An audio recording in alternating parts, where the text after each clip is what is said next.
গাঁজা বলে কোনো ওয়ার্ড নাই, সিদ্ধির পাতা, গাছের পাতা, আল্লাহর সৃষ্টি, পাগলরা খায়। আসলে সাধু সঙ্গ নয়, হলো নারী সঙ্গ। সারাদিন গান বাজনা হই হই করে, রাত হলে আলো নিভে যায়, তারপর কি করে বুঝে নিতে হয়। এরা সামাজিক বিবাহকে অস্বীকার করে, নারী পুরুষের অবাধ মেলামেশাকে দর্শন হিসাবে অনুসরণ করে। ওই সঙ্গিনীর মহিলার সক্রিয় সহযোগিতা ব্যতীত সাধনায় সিদ্ধি লাভ হয়। এদের উপরিভাগে সুফিবাদের প্রাধান্য এবং অভ্যন্তরে যোগ নির্ভর দেহজ সাধনা। এই বাল একটা দেবতা, যারা আমাদের সিরাজ রসুল পড়েছে তারা বাল খুঁজে বেচার দিন। এই বাল আর বাক্য দুই দেবতা। এই বালের অপভ্রংশ নাম হয়েছে বাংলাদেশে বাউল। আহলে হাদিস আন্দোলন বাংলাদেশ, আসুন পবিত্র কুরআন ও সহিহ হাদিসের আলোকে জীবন গড়ি। আমরা লালনের মজহাব নিয়ে কিছু কথা বলি। লালনের জন্ম হলো 1774 সালে, মৃত্যু হলো 1890 সালে। বেশ দিন না তো, এটা 2000 কত 15 হিসাব করে নেন, 1-1.5 বছর আগের মানুষ। এদের বাউল মতবাদ মূলত সহজিয়া বৈষ্ণব মতবাদ থেকে এসেছে। এরা হলো ইসলামের দুশ্মন। কুষ্টিয়া সেউড়িয়া হলো এদের মার্কাজ। এখানেই আছে লালনের কবর। বাউল গবেষক, অন্যদের কথা বলা ঠিক হবে না, বাউল গবেষক এবং লালন একাডেমির প্রতিষ্ঠাতা পরিচালক ডক্টর আনোয়ারুল করিম এই বিষয়ে তার বাংলাদেশের বাউল সমাজ, সাহিত্য ও সঙ্গীত বইয়ে যা বলছেন সেটি আমাদের বড় দলিল হওয়া উচিত। তিনি লিখছেন, ফিলিস্তিনে বাল নামক প্রজনন দেবতার এরা অনুসারী।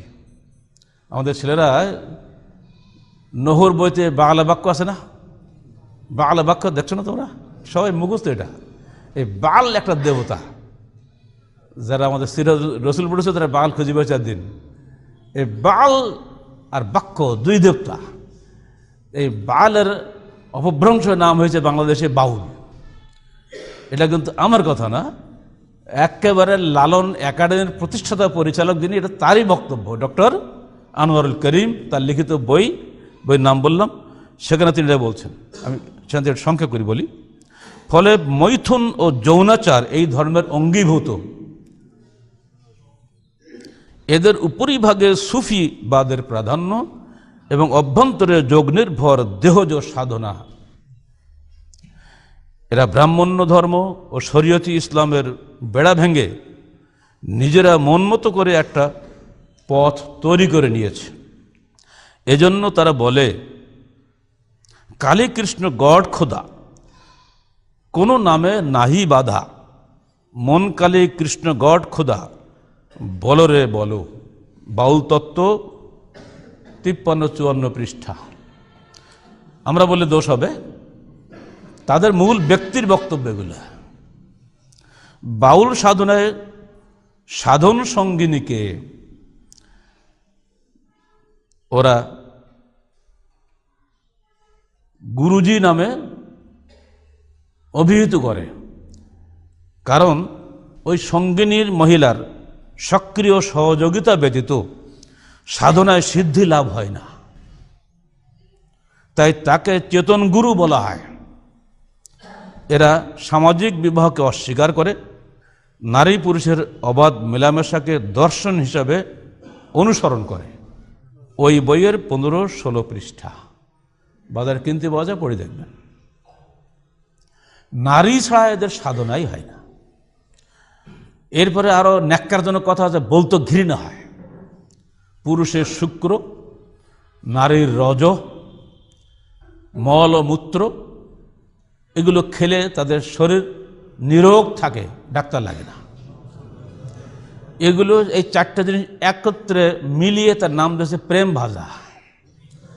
এই ভাজা খাওয়ার জন্য ওরা ওরস করে, তার নাম দিয়েছে সাধু সঙ্গ। আসলে সাধু সঙ্গ নয়, হলো নারী সঙ্গ। সারাদিন গান বাজনা হই হই করে, রাত হলে আলো নিভে যায়, তারপর কি করে বুঝে নিতে হবে। 1986 সালে মার্চ মাসে কুষ্টিয়া ইসলামিক ইউনিভার্সিটি একজন প্রফেসর যখন ওখানে গিয়ে ইসলামের দাওয়াত দেন এবং কোরআন তেলাওয়াত করেন, এতে নাখোশ হয়ে তারা প্রশাসনের কাছে একটা অভিযোগপত্র লিখিতভাবে দায়ের করে। সেখানে তারা যে কথাটা বলেছে সেই কথাটি আমরা তুলে ধরি, বুঝতে পারবেন। আমরা বাউল, আমাদের ধর্ম আলাদা, আমরা না মুসলিম না হিন্দু, আমাদের নবী শাহজি লালন শাহ, শুনছেন তো নাকি?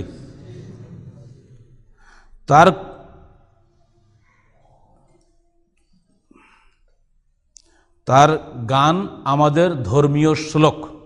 ওই যে অচিন পাখির গান গায় না, ওগুলো আমাদের ধর্মীয় শ্লোক। আমরা যখন কোরআন পড়ি আয়াতগুলো, এটা তাদের ধর্মীয় শ্লোক হচ্ছে লালনের গান। সাইজির মাজার আমাদের তীর্থভূমি। এবার কি হবে? সাইজির মাজার আমাদের তীর্থভূমি। আমাদের গুরুই আমাদের রসুল। নাউজুবিল্লাহ। আমরা আলাদা একটা জাতি, আমাদের কলেমা আলাদা, লা ইলাহা ইল্লাল্লাহ লালন রসুল্লাহ।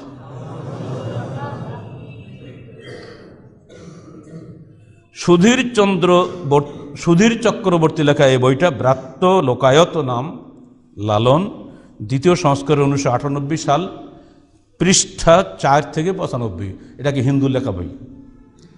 সুধীর চক্রবর্তী লেখা বই থেকে শুনিয়ে দিলাম, কারণ আমরা কখনো লালনের মাজারে যাইনি তো, বই পড়ার সাথে বুদ্ধি কি। আসলে তারা আল্লাহ নামটা নিয়েছে ধোঁকা দেওয়ার জন্য, আর মুসলমানদেরকে এরা কখনোই মুসলমান বলে না। হিন্দু, খ্রিস্টান, বৌদ্ধকে তারা নামে ডাকে, আর মুসলমানকে এরা জবন বলে ডাকে। কেবল এক জায়গায় খালি মুসলমান বলেছে, যেন আমাদের ধর্মনিরপেক্ষ আমাদের প্রফেসর সাহেবদের ওই মুখস্থ কবিতাটা, সেইটা ওনার প্রায় বলে। কিন্তু আসলে ওরা আল্লাহ খোদা কিছুই মানে না। যেমন তাদের কবিতায় দুটো লাইন খালি বলে দিই, খোদা নেই কো কোনোখানে, জনম ভরে দেখলাম ঘুরে, পাইনি কিছু মানুষ বিনে, মানুষ রূপে আল্লাহর বরান, আসলে তা কে জানে। অর্থাৎ মানুষ রূপে তিনি ঘুরে বেড়াচ্ছেন আমাদের সামনে, আল্লাহ বলে কিছু নাই। যে আল্লাহ কথাটা যে বলা হচ্ছে, ক্ষুদাটুদ, এগুলো সব এদের আমাদেরকে ধোঁকা দেওয়ার জন্য। এই সংক্ষিপ্ত আলোচনায় আপনারা বুঝতে পেরেছেন যে লালন ফকির আদৌ কোনো মুসলমান ছিল না, এবং তার আকিদা সম্পূর্ণরূপে কুফরি আকিদা। আল্লাহ, রসুল, কোরআন, কিতাব এসব থেকে তার সম্পর্ক নাই।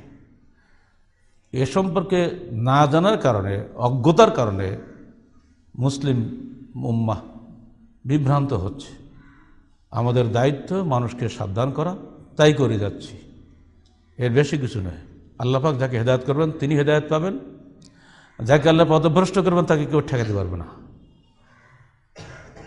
কিছুদিন পূর্বে আমাদের রাজবাড়ির পাংশাতে এরা সাধুসঙ্গ করার অনুমতি চেয়েছিল প্রশাসনের কাছে, প্রশাসন অনুমতি দিয়েছিল। যখন রাতের বেলা এই সমস্ত আলতু ফালতু কাজ শুরু করে দিয়েছে, তখন স্থানীয় মুসলিম জনগণ তাদেরকে পিটেই সেখান থেকে বের করে দেয়।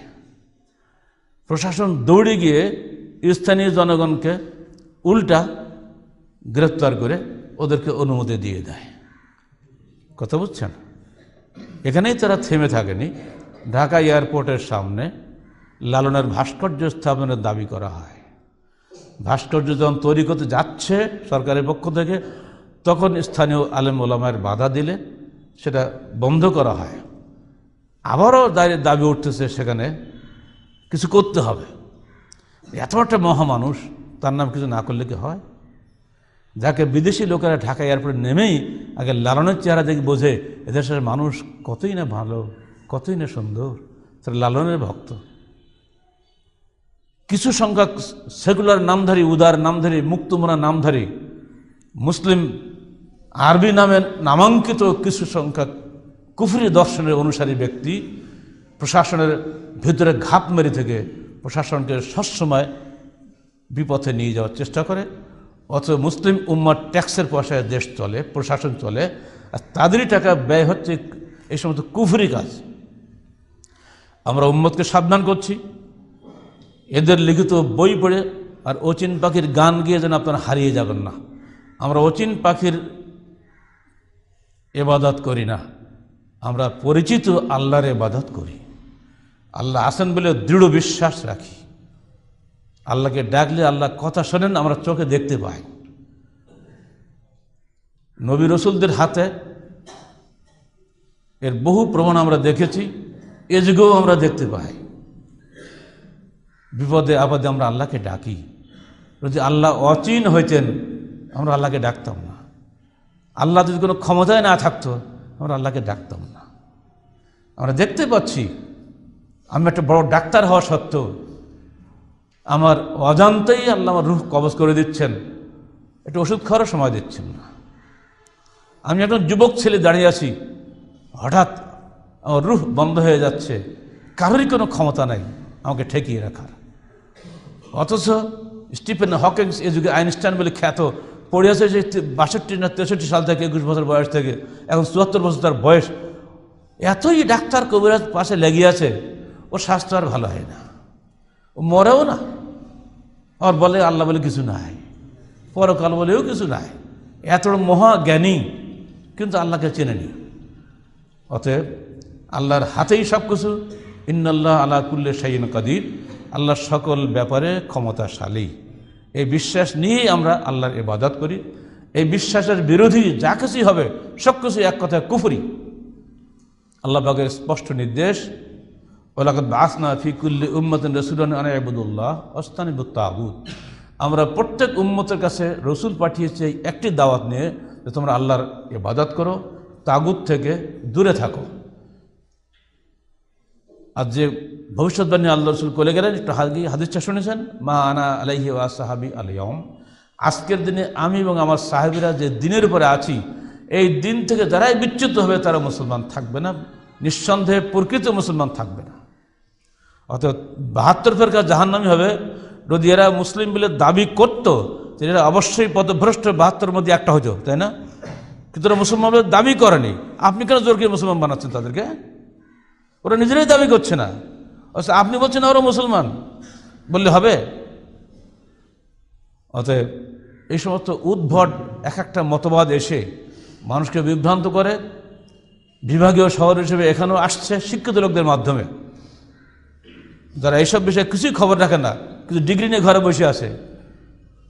তাদের ঘাড়ে চড়ে যারা ঢোকে, কোনো মূর্খ লোকের মধ্যেও ঢোকে না, মনে রাখবেন সবসময়। আর কিছু মূর্খ মৌলবী আছে, তাদের মাথায় ঢুকিয়ে এরা কাজ করে। যুগে যুগে দিনদার মানুষের মাধ্যমে দিনকে ধ্বংস করা হয়েছে।